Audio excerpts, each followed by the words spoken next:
Good afternoon, everyone, and welcome to the Multicultural Media Online Forum, here hosted by the New South Wales Health, Multicultural Health Communication Service, and Multicultural New South Wales. It is good to see you today here at the forum, and today we're pleased to have the Honourable Premier of New South Wales, Gladys Berejiklian, to answer your questions, together with the Minister for Multiculturalism, Natalie Ward, and of course, New South Wales Deputy Chief Health Officer, Dr. Marianne Gale. I'm Jesusa Helaratne, Deputy Director of the New South Wales Multicultural Health Communication Service, and would like to begin by acknowledging the traditional custodians of the land. We acknowledge the traditional owners and pay respects to elders past and present and future. We also acknowledge the elders from multicultural communities represented today. For the purpose of this session, Dr. Gale and I will be taking off our masks to ensure that our messages are clear. And for those who are hearing impaired and may need to lip read. And we'd like to request for you to please make sure that you keep your microphones on mute, and please add your questions to the chat. We have received a lot of questions today, so thank you very much. And we just wanted to let you know that the Premier will be joining us a bit later, and we will extend our session today for a few minutes. So please stick around for all the questions. So let's start by welcoming Minister Ward and Dr. Gale. Minister Ward, would you like to give us an update and say hello? Thank you so much. Hi, everybody. It's just great to be with you all again. I really appreciate the opportunity for us to, again, have our important weekly multicultural news conference. And it's terrific that the Premier will be joining us shortly today. It's wonderful that we have that opportunity to interact with you once again in our regular catch-ups. I also acknowledge, of course, the traditional custodians of each of the lands and waters on which we meet, and pay my respects to elders past and present. And for me, that's the Gadigal people of the Eora Nation, and I thank them. Since I last spoke with you, our vaccination rates continue to rise, and it's just been wonderful to see that excellent increase in many parts of New South Wales. That's terrific to see everybody taking that up. I'd particularly like to call out a couple of areas who've done so well in southwestern and western Sydney, the suburbs of Schofields and Edmondson Park, who are really just leading the charge in getting that vaccination done in those suburbs. I don't know what they're putting in the water there, but it's certainly working, and I'm really thankful to those communities. They are at more than 90% double dose vaccinated. It's an outstanding result. And as you know, I'm also the sports minister, so I love seeing people getting ahead and doing their best. It's just wonderful. So that's an incredible response. Thank you to those communities. But we do need to get everybody else to continue to step up and to match those numbers. It's incredibly important that we don't lose momentum and that we don't get complacent. And so can I really encourage everybody to make sure that we're not lagging behind? Let's keep encouraging our communities, our friends, our families to get those vaccinations. If you haven't had your first one, ring and book in today. There's plenty available. And if you're waiting for your second, get that booked in as well, because we're committed to ensuring we reach those 70% and 80% targets as soon as possible. Of course, I've spoken before, and I just wanted to speak again about our commitment to helping communities who are doing it tough during this pandemic. And the Premier will talk about some important measures, but I just want to speak about some of those that I've been responsible for. And one is the $24.4 million in additional support that we've now committed to helping our vulnerable people in our multicultural communities. I'm really proud of that, so that we can, again, wrap around those communities where they need it most. That's on top of and additional to the $18.8 million I announced last month. And so that makes the total $43.2 million as a COVID response in those communities. That will be used for emergency help, including the delivery of urgent food relief, which we've heard from you and heard from grassroots organisations on the ground that they need. It's also to assist with promotion of the vaccination and testing services to help people get that medical treatment, get to medical appointments, and stay home if they need to until they get their test results. And there's also access to family and domestic violence services and support through culturally appropriate caseworkers, which I was really keen to get out there on the ground so that we're making sure that we're nuancing our response to community. We also heard early on from you and ensured that we supported our temporary visa holders, particularly asylum seekers. So we've delivered that $6.25 million funding package for those communities who we heard were particularly vulnerable in this Delta strain. In addition, I've spoken before how important the grassroots community-led initiatives are. These are grassroots community organisations who know their communities best, who know what is needed on the ground. And 150 of them, actually more than that, have received part of the $750,000 directly to get that support out there. Of course, we're continuing our partnership with those very important community and religious leaders, as well as you, our multicultural media outlets, who are so critical in communicating the messaging, conveying information and questions back to me and to the government so we can nuance our response. We are walking together in this journey as we navigate our way through this pandemic. And once again, I just want to say how important that's been, our ongoing interactions, the feedback I'm receiving from community and religious leaders about what they need and where and when. So I just want to thank all of you for the wonderful work that you do. It is incredibly important. It's never been as important as now. We've always known our multicultural media is incredibly important, but no more has that been demonstrated than now, particularly when we're able to get messages translated live through the 11 o'clock press conferences in more than 10 languages, and especially when we're able to get the translations services and all the information out in language through each of those channels: radio, print media, and all of those channels that we know is getting to every corner of our community. Of course, you will have seen the roadmap to freedom, which is our 70% roadmap, and I'm very happy to talk about that a bit more, but I think it's just the light at the end of the tunnel that we know we have an opportunity now, once we hit that 70% and 80%, to be able to get out there and some of those restrictions to be eased, so we know we can enjoy those freedoms again in a very safe way. And of course, those double dose vaccinated people will be able to gather in public spaces. They'll be able to get together in ways that we haven't been able to so far. I was really pleased that the government was able to lift restrictions in those 12 LGAs and that we're able to enjoy more freedoms. And how wonderful was it to see people out having picnics, to hear that we can go back to pools and swim. I am really keen for us to encourage people to be fit and to look after their mental health by getting outside and getting some sunshine and enjoying all of those things. So I just want to thank those hardworking people at Health who have guided us through there and got us to this point where we know that the pathway is very clear going ahead. So I might leave it there, Jess, if I may, and hand back, and happy to go to questions on those restrictions or any of the other work that we're doing. Thank you so much, Minister Ward. Dr. Gale, how are you today? I'm very well, thank you, Jess. And are there any updates for us today? Thanks, Jess, and good afternoon, everybody. And I'd like to also acknowledge the traditional custodians of the land that I'm on today, and pay my respects to elders past and present, and also to those elders in the multicultural community today. So from New South Wales Health perspective, we are really thrilled to continue to see the coverage of vaccination continue to rise across the state. It's really pleasing to see, and just incredible rates of increase, particularly in the LGAs of concern, and some of those suburbs that Minister Ward mentioned have really done an extraordinary job. And we're also seeing really high rates of coverage in some particular age groups, and particularly amongst our elderly, which is really great, seeing really high rates of vaccination coverage in excess of 90% first dose. So that's really, really good news. We're on a good trajectory in continuing to increase those numbers, and I'd just like to urge everybody to book in for your vaccination. We have AstraZeneca, Pfizer, and now Moderna in our pharmacies as well. So please book in.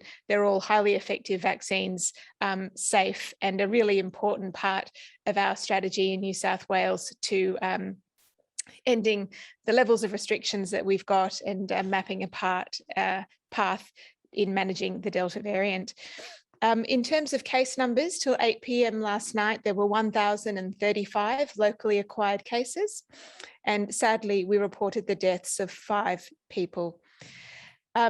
We remain concerned about transmission in some of our regional areas. It's pleasing to see that some of the regions have settled in their case numbers. So for example, in Western New South Wales, and we're really pleased about that. However, we are seeing some increases in other areas, in particular the Illawarra Shoalhaven region and in the Central Coast, and also some concerning increases in the Hunter New England area. So if you live in those areas and for the communities in those areas, please be vigilant as well. Please monitor for symptoms and please get vaccinated. We are concerned about sewage detected in Oberon. We are not aware of any cases currently in the Oberon area.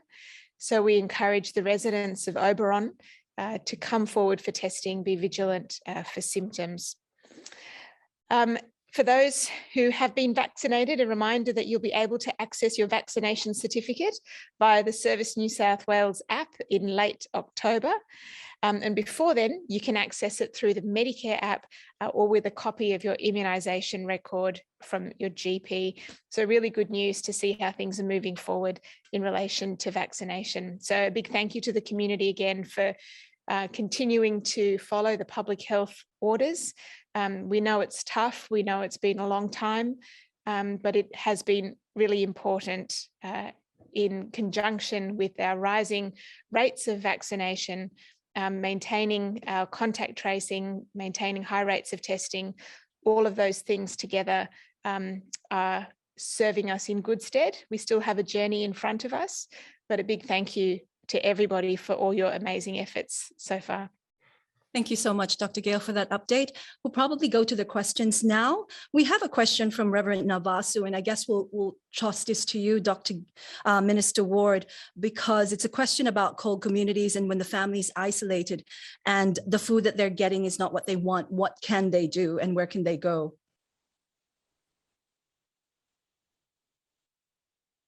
That off mute now. Hi. Yep. Terrific. Thank you. I have had that question. Thank you very much. And it's important that our response is getting out to cold communities in ways that they need, which is why we have supported grassroots organisations on the ground so that they can provide that culturally appropriate support, and that includes food. And so I would recommend that you touch base with the local NGOs, local community grassroots organisations with the specifics of that, or I'm very happy to take that, or Multicultural New South Wales can also assist in that regard. It is really important that we're wrapping around these communities in the way that best suits them and serves them.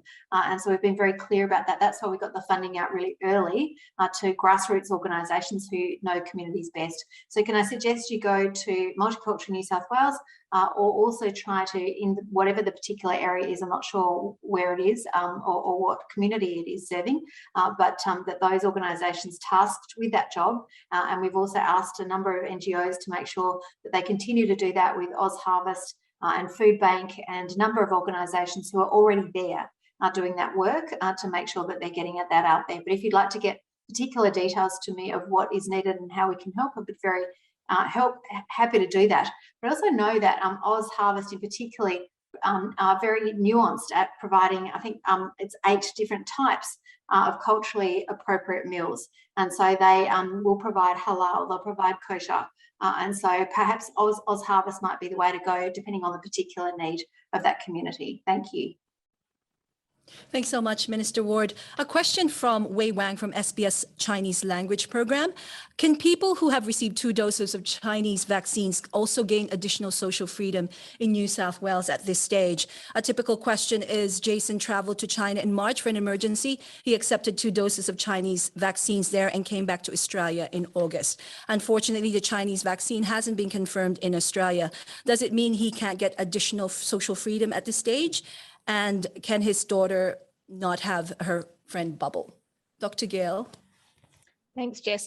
Look, we understand that the issue of vaccines not approved in Australia and administered overseas is a considerable one for many in our community, and is something that the federal government is looking at, as I understand, and particularly as our international borders open and we look at visitors and people returning to Australia, those are issues that are going to need to be worked through. And that's what the federal government, as far as I'm aware, is doing.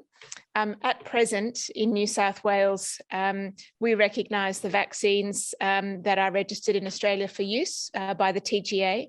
And I know that the TGA is actively looking at these issues and working out how, as a country, we manage those decisions around other vaccines that are used in other parts of the world. So at the present time, in New South Wales, we recognise the vaccines that are approved by the TGA, and understand that that is an issue that's still under consideration by the Commonwealth. Thank you so much, Dr. Gale. A question for Minister Ward from the Greek Herald. There is confusion with multicultural communities and small business owners with regards to what will be allowed when New South Wales reaches the 70% vaccination rate. Do we expect to see specific public health orders in the near future? And is there a set reopening date? Thank you. That's a great question. And I know that people want to get back to work and businesses want to get back to running their businesses. And we're really keen for that to happen as soon as we reach that magical 70%, which we're heading towards really well.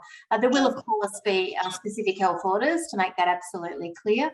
And I've said before, the one source of truth is nsw.gov.au. If you want to check the health orders or the current restrictions in place, that's the best place to go. And there's also translations available in language so that they can be, everyone can understand from different communities through Multicultural New South Wales. So the source of truth is nsw.gov.au or to ring 137788. But we know that at 70%, there are very clear lifting of restrictions, which will be wonderful, particularly in relation to, of course, those double dose people that have had both of the doses of the vaccination, and they'll be able to gather in up to 5 visitors in a home where all the adults are vaccinated, and that doesn't include children under 12, and up to 20 people can get together in outdoor settings. So there's a number of rules around that. I'm happy to go through them, Jess, or they can be accessed on NSW, but I will always make sure that we get those out in language as well, as we do through the wonderful translators and interpreters at Multicultural New South Wales and through the websites there, and we can send that information out as we do with our daily multicultural COVID dot points. Thank you so much, Minister Ward. Now it's my pleasure to introduce the Honourable Premier of New South Wales, Gladys Berejiklian, who has now joined us.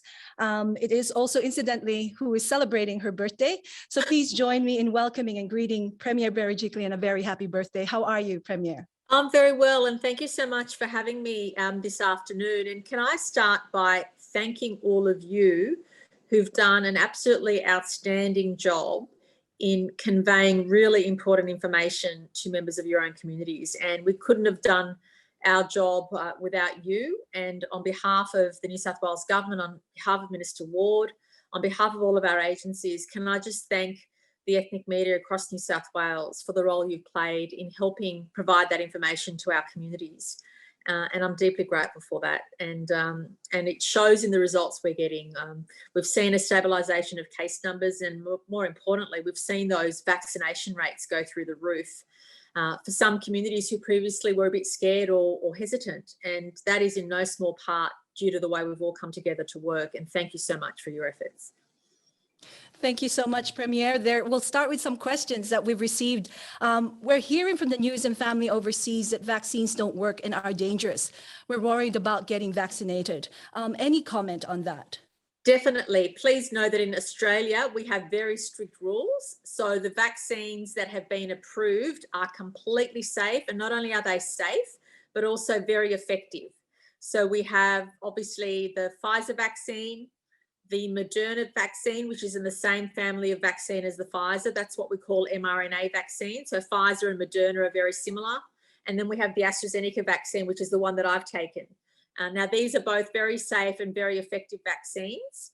But what we are doing is listening to the federal health authorities so that, for example, if somebody from overseas comes to Australia, if they don't have a vaccine that our authorities think is safe, they won't be regarded as vaccinated. So not only are we making sure that the vaccines available to our population here are very safe, but also that when we're welcoming home Australians or welcoming home people from overseas, that they must have one of those vaccines in order to participate in all those activities that vaccinated people are. I hope that answers the question. Thank you, Premier. Sydney Today, Fred Zhang has asked, Premier, why the government allowed unvaccinated construction workers back to work? Isn't it a potential risk of COVID breakout? Oh, look, we're making sure that as industries return, that certain categories of industries, depending on where someone lives or what their circumstances are, that we have those vaccinations. So whether it's teachers, early education specialists, people in hospitality, please know that we are making sure that anybody who has contact with the public, even when we get to 70%, has that vaccination. So if you go to a restaurant or a club, or you're going to any venue whatsoever, obviously children at school, we make sure that everybody is protected by having that vaccination. And so far, the community has been very positive. So obviously, in those areas of our community where there were very high virus numbers, which even today we still have, members of those communities have obviously been the first to be asked to be vaccinated. And we're very pleased with the rate at which vaccination has occurred. And that's why we know we can have safe work sites, because of that high rate of vaccination. Thank you, Premier. The questions have just rolled in. We also have a question here from Suzanne Horani from Radio Tomorrow, Salwatad. Premier has insisted saying that we need to increase our vaccination rates, stressing that they're expecting high numbers of people getting sick and being admitted to hospital due to Delta infections next month when we reach 70% double dose. Are we ready for such scenarios? Can our health system handle it? What is the plan? And we'll probably go to Dr. Gale as well. No, definitely. And that's why we're being very cautious in the way we reopen at 70% double dose. Please know there are two things that give us a great degree of comfort. Firstly, we already have 83% of our adult population in New South Wales who've received one dose, and that gives us a bit of coverage. So 83% of people we know have already had the one dose, and obviously we'll get the second one. So that is an outstanding achievement. And secondly, even though it's only been available for just a week, we have around 1/3, I think it's around 30% of 12 to 15-year-old children have already received the vaccine. So by the time we open up at 70% double dose, I'm expecting the first dose numbers to be very high, but also a large number of 12 to 15-year-olds being vaccinated, and we don't include them in those numbers.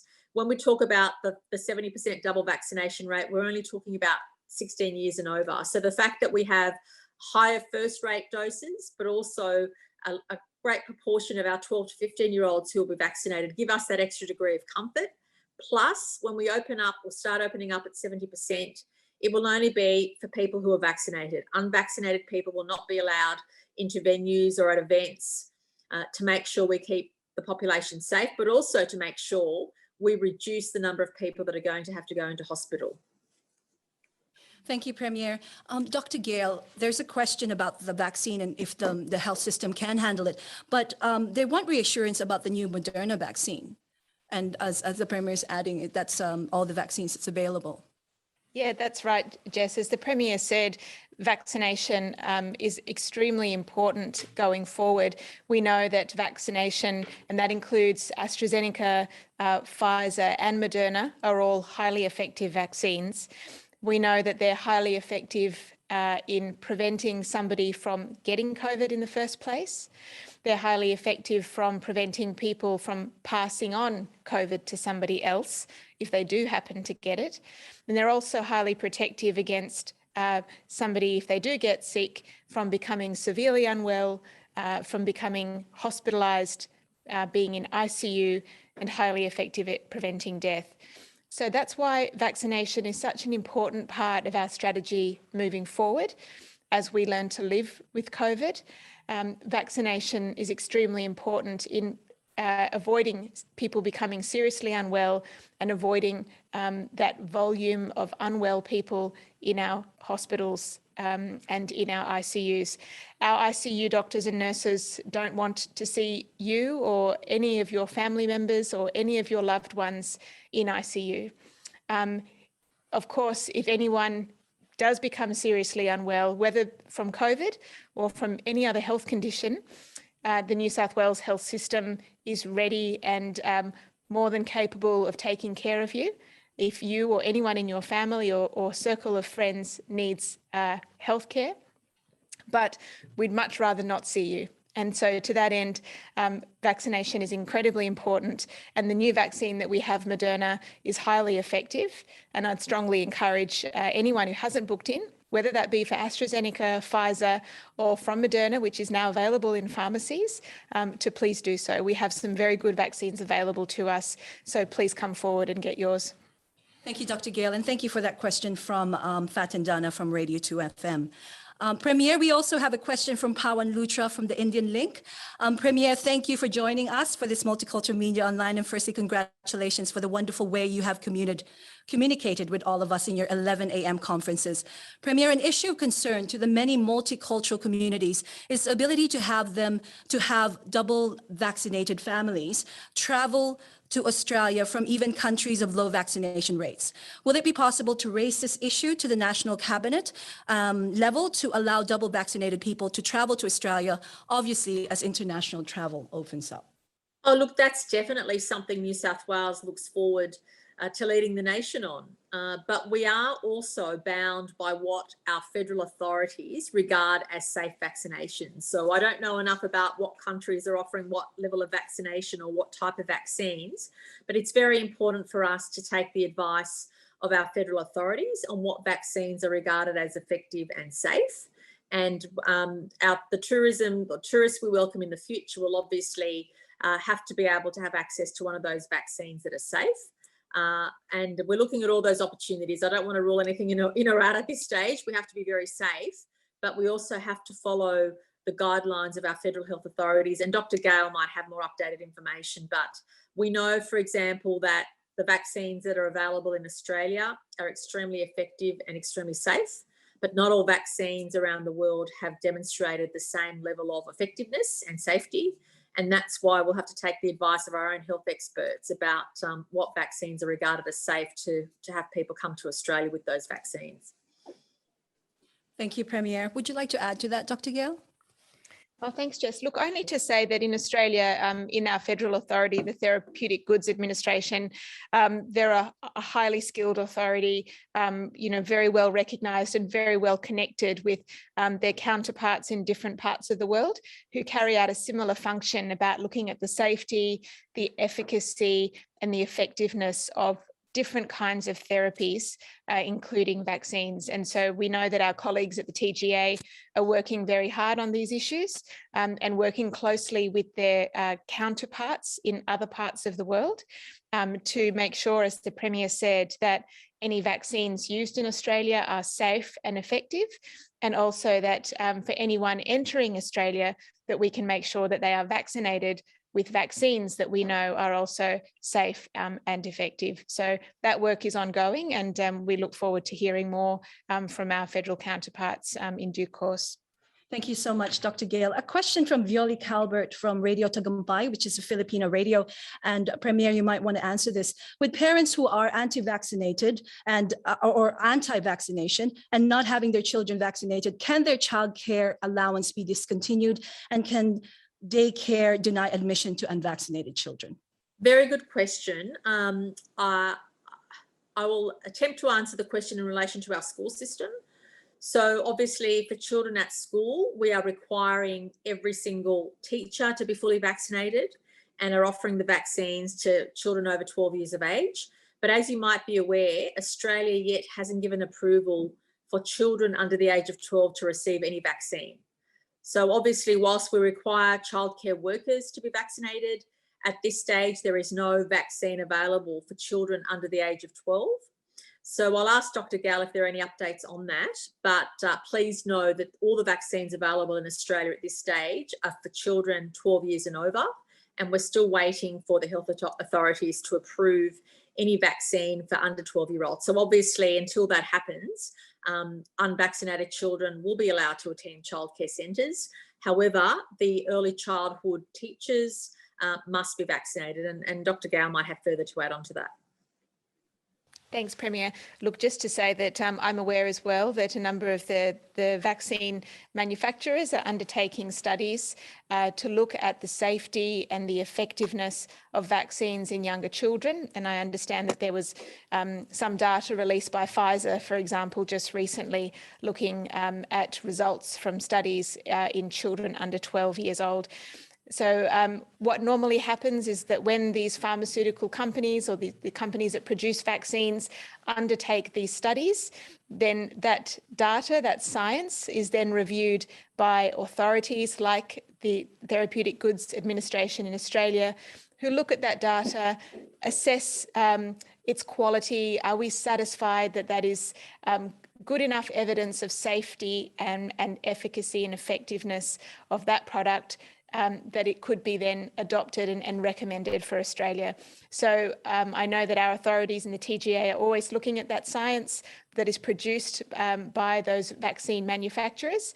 And when they feel sure that the evidence is strong, then I'm sure that that will be a recommendation that they will make around making vaccines, whether that be Pfizer or other vaccines in the pipeline, available to children under 12 years. And we welcome the opportunity to roll that out when our federal counterparts have determined that there is a suitable vaccine available for those age groups. Thank you so much, Dr. Gale. A question from Sarah Butler. When will people be able to travel around Australia for a holiday? Premier, I think this is a question that a lot of people are asking. How will international QR codes work, and how will people receive the QR codes for international travel who do not have a phone or download the app? Okay, wonderful. There's a few questions in that. Firstly, according to the national plan, once all states get to 80% double dose vaccination, technically that will mean that international or internal borders within Australia will no longer exist. So obviously, because we've had the outbreak in New South Wales and we've worked really hard to get our vaccine rates up, New South Wales is likely to hit the 80% double dose figure before any other state, but we have to wait for all the other states to catch up and get to 80% double dose before we can hope to freely travel around Australia. Secondly, in relation to international travel, the interesting point is that once we get to 80% double dose within New South Wales, we can still welcome home Australians through Sydney Airport, but also have opportunities, depending on the federal government's permission, to be able to travel overseas ourselves. So even though the other states may not have caught up to us yet, I'm hopeful that we'll be able to not only welcome home many Australians through Sydney Airport, but also have the opportunity to travel overseas ourselves. And that's something we're looking forward to and something I'm in regular communication with the Prime Minister. Thank you so much, Premier. Here's a question for Minister Ward. In your interview on 2GB this morning, you promised your advocacy for the restart of sports organizations or community sports. But some of these community sports organizations have suffered from lack of sponsorships as local businesses have been affected. Any plans to set up a special sports program or fund to help these community sports organizations? Oh, thank you. That's a great question. Yes, I'm a strong advocate for community sport, and I have been very vocal about that because we know that those community sporting organisations are very good at ensuring that they have a COVID-safe plan and that they protect their communities as we slowly emerge, and they'll do that in a COVID-safe way. So I've been very grateful for the support of all the sporting organisations and those local clubs and grassroots organisations who are really good at looking after their communities and ensuring they protect them once we get to that double dose vaccination rate. So yes, I was very clear on that. The sad thing is that a number of them have been really challenged by the outbreak, and financially that has been a difficulty for them. I know that we have really tried to ensure that we're providing a safe way forward.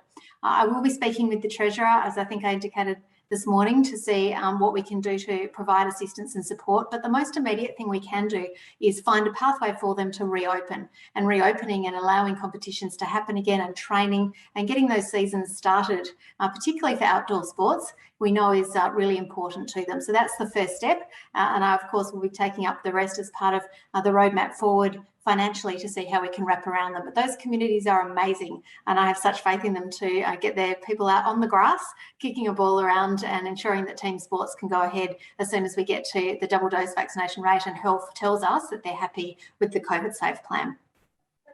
Thank you so much, Minister Ward.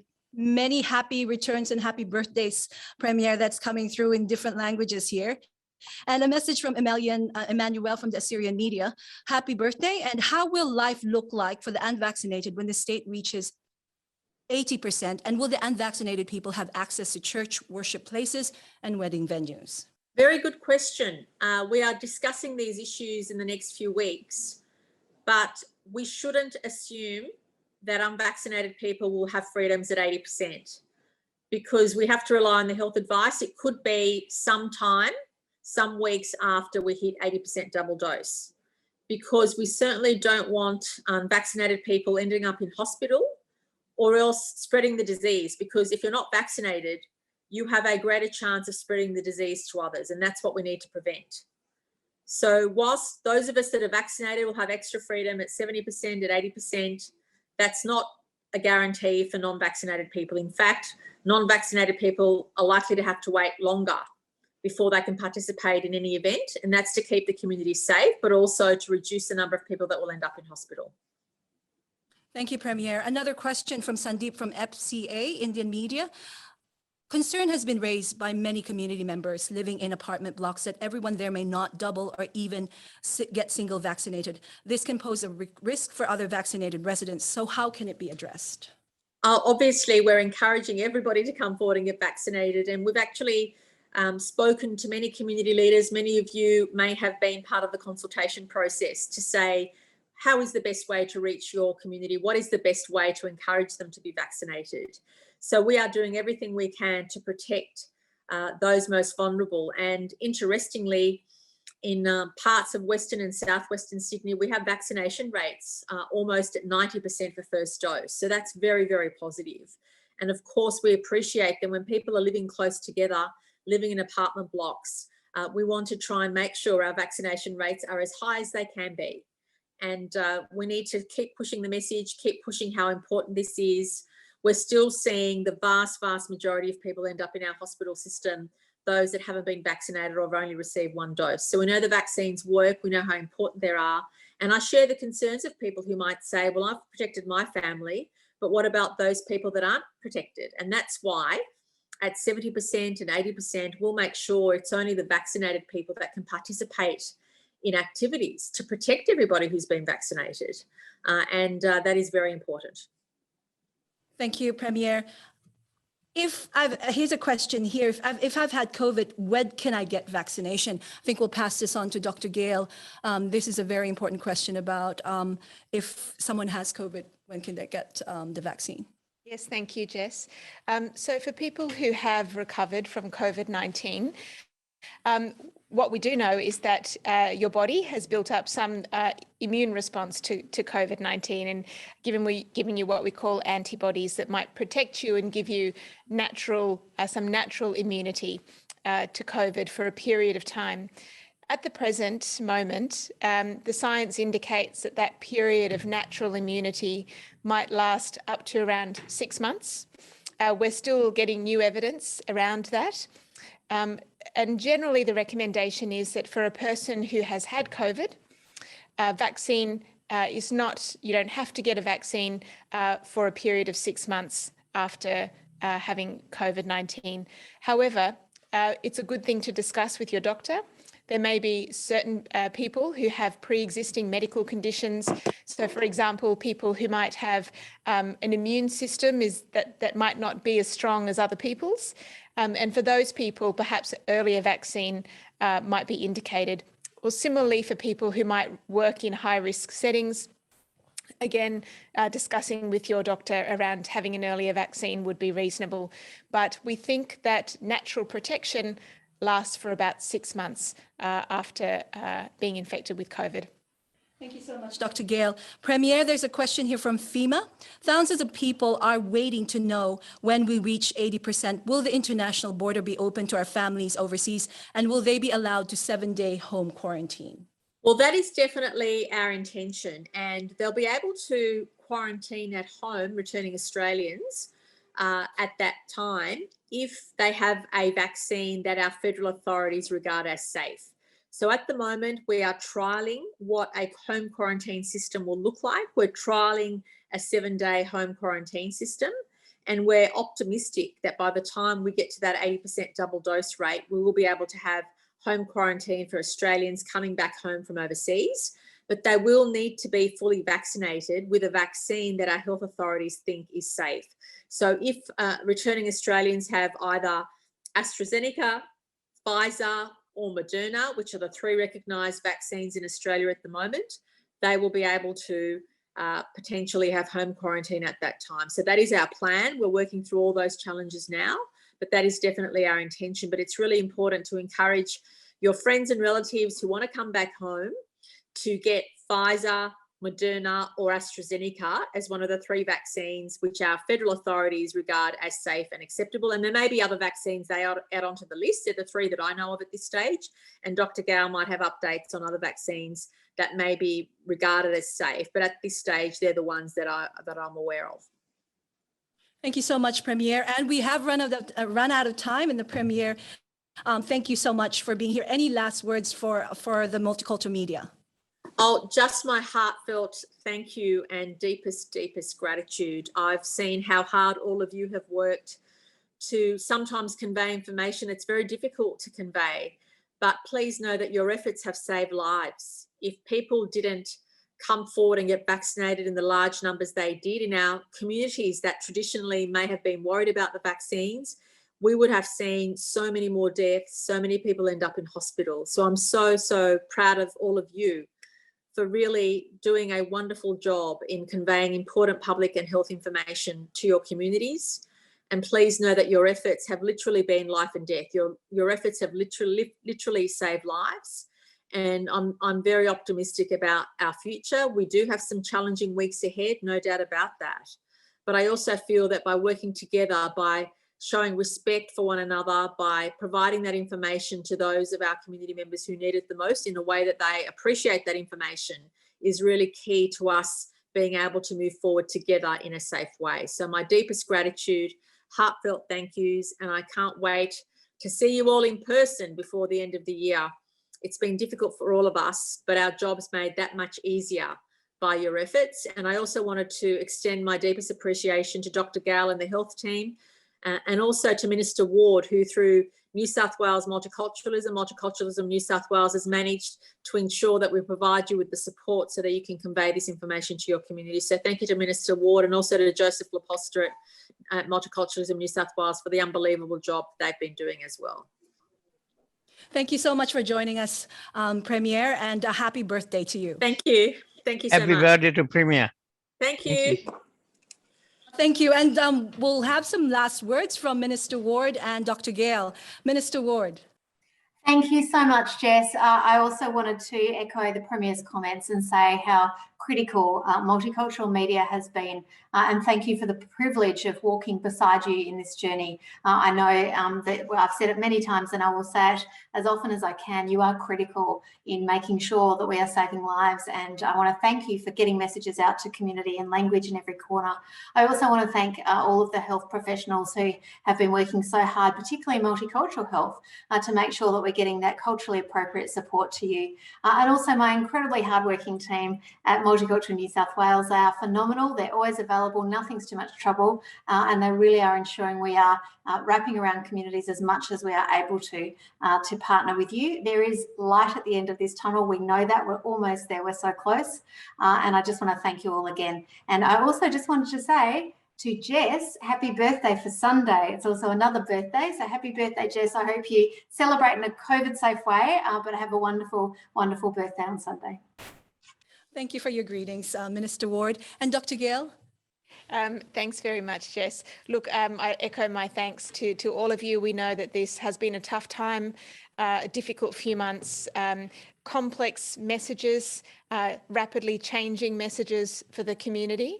And I think as the multicultural media, you've done a fantastic job supporting our multicultural communities in this challenging time, you know, some of the toughest times of our lives, I think.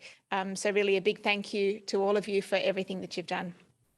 Thanks so much, Dr. Gale, and thank you to the Premier, Minister Ward, and Dr. Gale for joining us today. And thank you to you for always joining us here at the Multicultural Media Online Forum. We really appreciate your help and support in getting the messages out. So please encourage your community and friends and family to get vaccinated. And if you need the recording of this Multicultural Media Online Forum for this session, please go online to the New South Wales Multicultural Health Communication Service website. And if you have any other questions, please send us your emails and we'll get back to you. Thank you so much. Stay safe and take care.